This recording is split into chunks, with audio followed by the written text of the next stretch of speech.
أولا مساء الخير للجميع.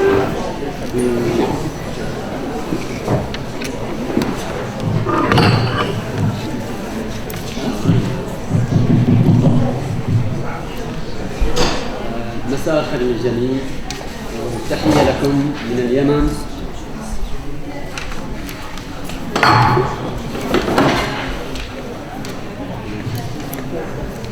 مساء الخير للجميع، تحية لكم من اليمن، من أرض الحضارة والعروبة والوفاء لكل الأمة العربية.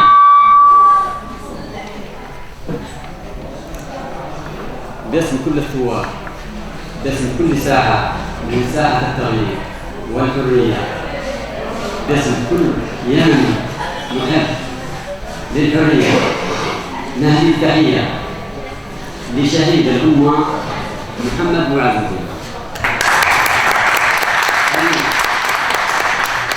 أعطى الروح لكل الأمة العربية، لكل الشباب العربي بكل الروح، من الصغار والكبار، من الرجال والنساء.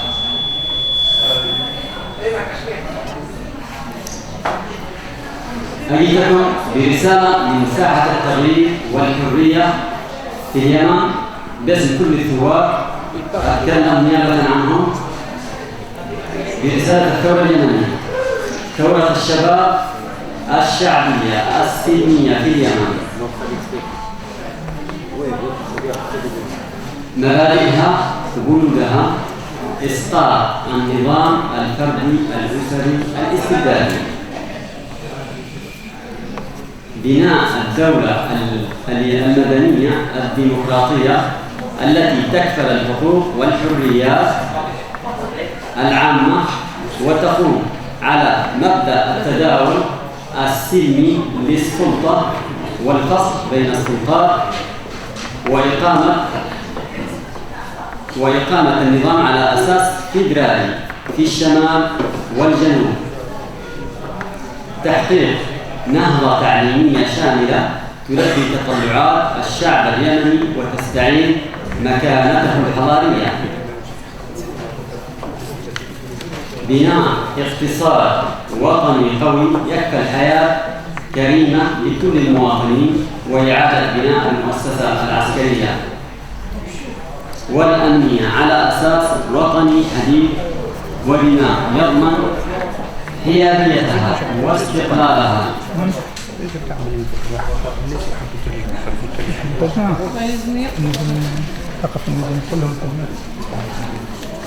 Bonsoir à tous. Bonsoir à tous. Salutations du berceau de la civilisation qu'est le Yémen, qui a commencé sa révolution. Au nom de tous les révolutionnaires et de tous ceux qui aiment la liberté, je viens vers vous pour vous exposer la situation qui se déroule au Yémen. Le but de faire disparaître le pouvoir despotique. Le but de cette révolution est de construire un État démocratique avec un pouvoir fédéral, la construction d'un pouvoir économique qui sera établi évidemment avec sincérité et la distribution équitable entre les deux régions du Yémen. بناء المؤسسة العسكرية والأمنية على أساس وطني حديث بما يضمن حياديتها واستقلالها، استقلال السلطة القضائية بما يضمن تحقيق العدالة والمساواة. من أجل تحقيق ذلك فإن مطالب الثورة تنحية الرئيس علي عبد الله صالح عن الرئاسة وكافة أقاربه من المراكز القيادية في المؤسسات العسكرية والمدنية، تشكيل مجلس رئاسي مؤقت مكون من 5 أو 4 أعضاء مشهود لهم بالكفاءة والنزاهة والخبرة، ويمثلوا كافة القوى الوطنية، على أنه لا يحق لأي منهم الترشح لمنصب رئاسة الجمهورية أو رئاسة الحكومة أو العضوية في البرلمان قبل مضي دورة انتخابية كاملة.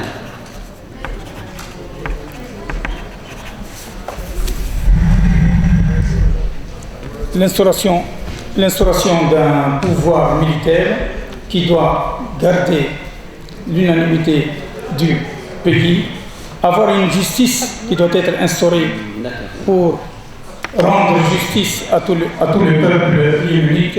Le président actuel doit disparaître. La constitution d'un pouvoir des sages qui n'ont pas d'ailleurs le droit de se présenter pour les élections. تشكيل مجلس رئاسي مؤقت مكون من 5 أو 7 أعضاء مشهود لهم بالكفاءة والنزاهة والخبرة، ويمثلون كافة القوى الوطنية، على أنه لا يحق منهم الترشح لمنصب رئاسة الجمهورية أو رئاسة الحكومة أو العضوية للبرلمان قبل مضي دورة انتخابية كاملة. تحديد فترة انتقالية لا تتجاوز مدتها 9 أشهر تبدأ بإعلان دستور يتم بموجبه تعطيل العمل بالدستور الحالي وحل مجلس النواب والشورى، ويضمن الحقوق والحريات الأساسية في مقدمتها حرية الإعلام والصحافة والتعبير والحق في الاجتماع والتنظيم والتظاهر.